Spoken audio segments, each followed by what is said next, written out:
This is an update on COP27, which took place in Egypt in November 2022. COP has now become a must-follow event for anyone working in climate and sustainability. An estimated 35,000 delegates from more than 190 countries participated in this conference. But the outcomes of COP27 have been termed as disappointing by many climate experts and activists, despite reaching a historical agreement on establishing loss and damage fund. So let's talk about loss and damage first, and then we will cover other outcomes from this conference. First of all, what is loss and damage? How is it related to climate justice, and why it has been such a difficult negotiation point for decades? Loss and damage refers to the destructive impacts of climate change which cannot be or haven't been avoided by what is known as mitigation, reducing greenhouse gas emissions, or adaptation, which is adjusting to and building resilience against current and future climate change impacts. Loss and damage is often divided into economic loss and damage, which includes harms to livelihoods and property, and non-economic loss and damage, which includes loss of life and losses to biodiversity and cultural heritage.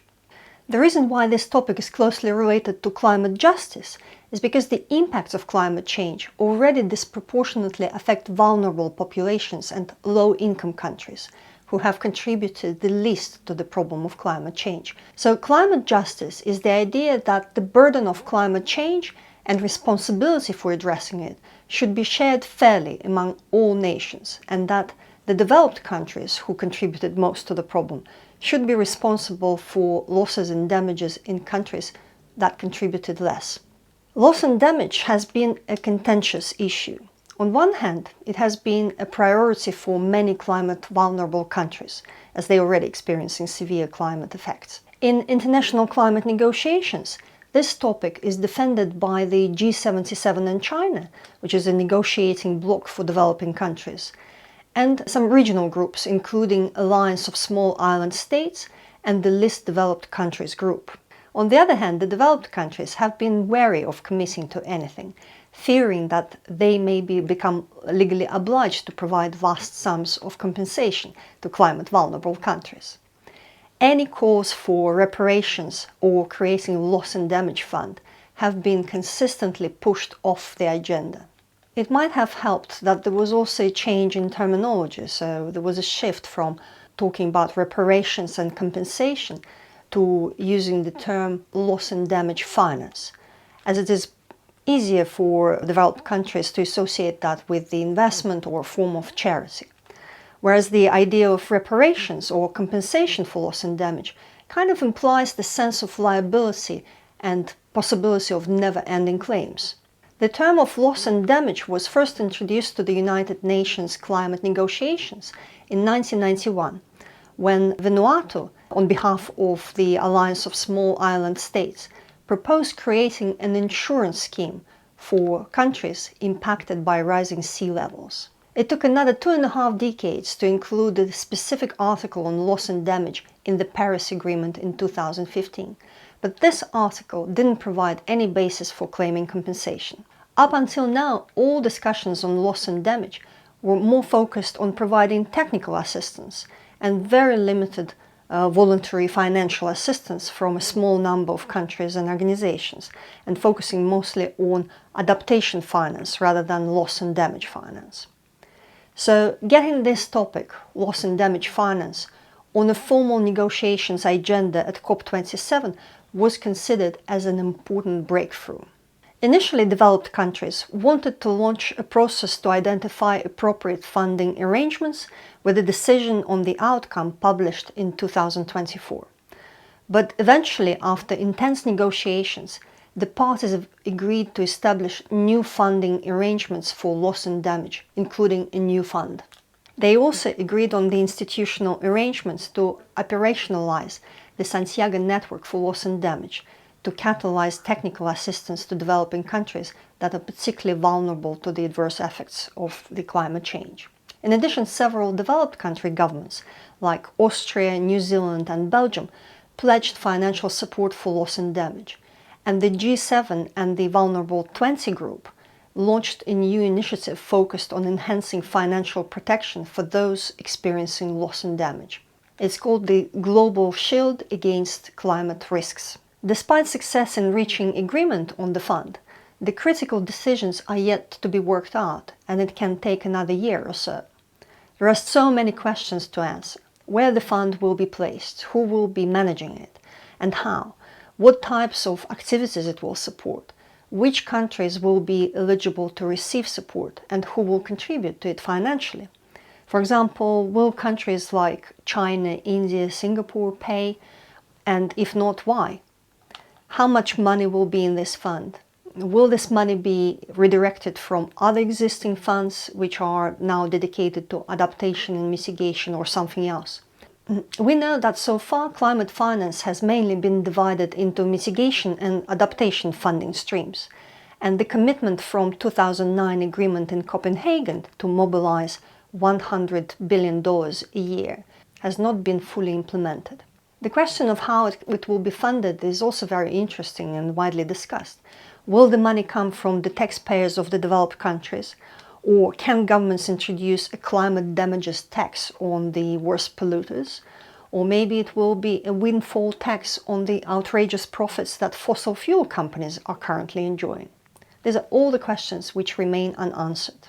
So at COP27, parties agreed to establish a transitional committee which will look at these types of issues and which will make recommendations for the parties to consider at COP28 in 2023.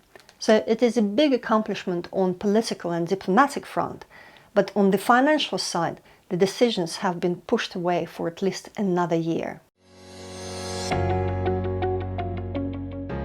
What were other outcomes from COP27? Many world leaders used their opening speeches at COP27 to highlight the fact that the vast majority of international climate finance goes to mitigation rather than adaptation. We've heard moving speeches from leaders of some of the most affected nations about droughts and coastal erosion already gripping the nations, and the climate scientists confirmed that there are limits to humanity's capacity for adaptation. However, there have been very little progress in increasing commitments for financing climate adaptation, with the exception of the new initiative on early warning systems, asking countries to invest $3.1 billion between 2023 and 2027, which is actually a drop in the ocean compared to what is needed for adaptation. According to The Guardian, of the $100 billion a year rich countries promised to pay to poor countries from 2020, which is not fully met, as I mentioned before, out of $80 billion of provided finance, only about $20 billion goes to adaptation. At the previous COP in Glasgow, countries agreed to double that proportion, but at COP27 there were attempts to remove that commitment. After some struggle, it was reaffirmed. So there wasn't much change in the area of adaptation. The other issue the climate vulnerable countries have been fighting for is to accelerate action on mitigation and ambition in order to keep 1.5 degrees target alive. They've been trying to include in the agreement text things like quantifiable and measurable emission reduction targets and phasing down not just coal, but also oil and gas, none of which was included. In fact, some developed countries even tried to remove the target of 1.5 degrees from the text altogether, claiming that it is not realistic to achieve. But the wording has been retained due to the campaign 1.5 degrees is a limit, not a target, highlighting the implications of crossing this threshold. The attempts to advance the COP26 Glasgow Pact with regards to phasing out coal and other fossil fuels were unsuccessful, so there was no change in that respect. The previous COP President Alok Sharma stated that the failure to reach an international agreement to phase down or phase out all fossil fuels, not just coal, was disappointing. Progress here was blocked by petrostates, including Saudi Arabia. In fact, they wouldn't have renewables mentioned as a solution without talking about carbon capture as an alternative. So the final text of COP27 agreement contained the provision to boost low emissions energy, the term which took many by surprise, because it can mean many different things, from wind and solar farms to nuclear reactors and even coal-fired power stations fitted with carbon capture and storage. And it also refers to gas, which has lower emissions than coal, but it is still a major fossil fuel. There were a few other things happening at COP27 and behind the scenes which are worth mentioning. First of all, US and China, two largest emitters in the world, have resumed their climate negotiations, which were previously suspended after the US House Speaker Nancy Pelosi visited Taiwan. Indonesia received a deal for $20 billion for early retirement of coal and rapid upscale of renewables, which is called Just Energy Transition Partnership. If the finance for this initiative is mobilized, then half of Indonesia's coal power capacity will be closed up to 10 years earlier. There have been discussions about potential reform of the World Bank and other multilateral development banks. This topic was initially brought by Barbados Prime Minister Mia Mottley, calling for these organizations to provide more concessional finance and grants for developing countries for climate projects. The number of nations who have committed to reducing methane emissions by 30% by 2030 has reached 150, although large emitters, China, India and Russia, are notably absent from this pledge. As you remember, the Global Methane Pledge was launched at the previous COP and is led by the US and EU. So another development is that a group of multinational companies known as the First Movers Coalition, which aims to decarbonize the heavy industry and long-distance transport sector, committed $12 billion to scale up green technologies and cut emissions. At COP27, it was announced that the concrete and cement industry have joined the First Movers Coalition, in addition to the shipping, steel, trucking and aviation sectors. And later, at the World Economic Forum in Davos, it was announced that the aluminium industry joined the coalition too. Central banks have been discussing scaling up blended finance to speed up the transition to clean energy. And there have been announcements from the financial institutions that have committed to net zero targets. There are a number of these organizations, including the Glasgow Financial Alliance for Net Zero, the Net Zero Asset Managers Initiative, the Paris Aligned Asset Owners Group, the Net Zero Asset Owners Alliance, and Net Zero Banking Alliance. All of them publish their targets, progress reports, and also announcements about the new members joining these commitments. For example, the Net Zero Asset Managers Initiative published targets and announced that a further 21 asset managers have joined the initiative. Now they have over 300 signatories with $66 billion assets under management. So these are very interesting and important developments. The next COP meeting will take place in November 2023 in the United Arab Emirates. So this was an update to the course on the history of climate negotiations and the role of policymakers in decarbonization of the economy.